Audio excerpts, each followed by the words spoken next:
Hey, what's up guys? So this is how to install the LED resistors for your 2015 Wrx Sti models for the LED backup reverse light.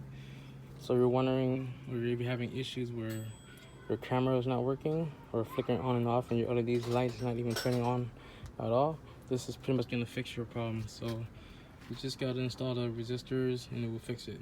So pretty much how to wire it up is going to be, you just pick one up for like online, probably 10 bucks for a pair, and it comes with everything to wire it up. So you're pretty much just gonna wire it up.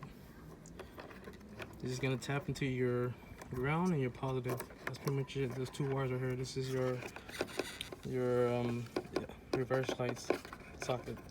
It's gonna tap into these two. This is your resistor wire. It's just gonna be two wires. Doesn't matter which side you tap it into. It's gonna be the same thing. Then I ran the resistors in the back. And just tie the wire right there, and I put a 3M tape on the back of it. You can mount it however you want. This is how I mount it, and that's pretty much how you fix the reverse LED issue. Hopefully this helped you guys out. Give me a like. Peace.